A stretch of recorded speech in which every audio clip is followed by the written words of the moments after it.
পরিবারের মধ্যে কিভাবে আপনি দাওয়াত দিবেন, ও দায়ী আল্লাহর করণীয় আছে। দায়ী আল্লাহর করণীয় হচ্ছে ইমানদার স্ত্রী নির্বাচন করা। ইমানদার স্ত্রী নির্বাচন করা।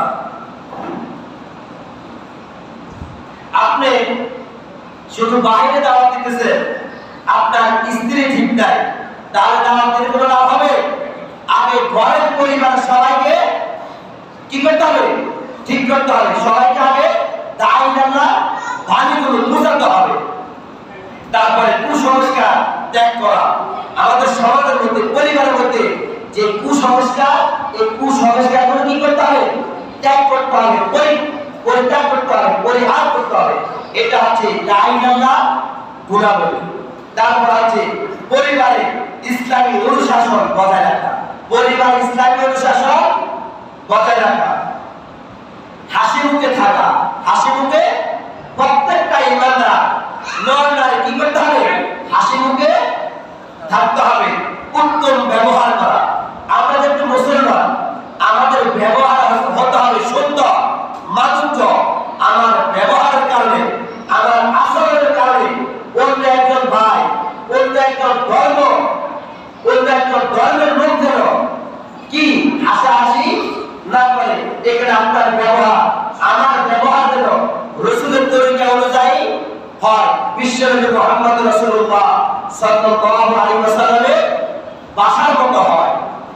বাড়িতে এসে স্ত্রীকে সালাম দেওয়া, এটা হচ্ছে দায়ী আল্লাহ গুণাবলী। যারা দাওয়াত দিবে, যারা দাওয়াত দিবে, এই যারা দাওয়াত দেয় তাদেরকে দায়ী আল্লাহ বলা হয়।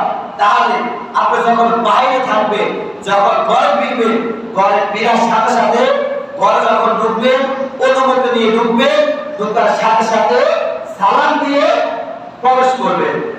স্ত্রীর পরিবারকে সম্মান করা। স্ত্রীর পরিবারকে অর্থাৎ শ্বশুর, শাশুড়ি এবং শালা সম্বন্ধী যারা আছে এদের কি করবেন? সম্মান করবেন। দায়ী আল্লাহ দাওয়াত দিতে দিতে একদম আপনি পুরা বাংলাদেশটা কই কই করে ফেলছেন, কিন্তু আপনার শ্বশুর শাশুড়িদেরকে সম্মান করতেছেন না। তার এই দায়ী আল্লাহ কোনো দাম নেই। আমার সম্মানিত দিদি ভাই, কাজে সহযোগিতা করা, প্রত্যেকটা কাজে সহযোগিতা করতে হবে। এটা হচ্ছে দায়ী আল্লাহ বৈশিষ্ট্য, গুণাবলী। তারপরে কোটি মার্জনা করা। একজন ভাই অন্যায় করছে, তাকে আমরা প্রথমবারের জন্য ক্ষমা করে দিব। বাংলাদেশ জামাত ইসলামী সকল নেতা কর্মীদের কথা হচ্ছে প্রথমবারের জন্য আমরা ক্ষমা করে দিছি। কি করে দিছি? ক্ষমা করে দিছি। আমরা কারো উপর জুলুম করব না, জুলুম করে নাই, জুলুম করব না। কিন্তু যারা বেশি অতিরঞ্জিত করছে তাদেরকে আবার ছেড়ে দেওয়া হবে না ইনশাআল্লাহ। আমার সম্মানিত দিনী ভাইরা, স্ত্রীর প্রতি উত্তম ধারণা রাখা। আপনার স্ত্রী আপনার কাছে সম্মানিত। হাজারো স্ত্রীকে একত্র করলে আপনার স্ত্রী সমান হবে না, আপনার স্ত্রী আপনার কাছে কি সম্মান। তার স্ত্রীকে সম্মান করতে হবে। স্ত্রীর প্রতি ধারণা, ভালো ধারণা রাখতে হবে। স্ত্রীর চাহিদা পূরণ করা, স্ত্রীর চাহিদা পূরণ করা। তাহলে একজন আদর্শ পরিবার গঠনে দায়ী আল্লাহর ভূমিকা করণীয় হচ্ছে 11টি। কয়টি?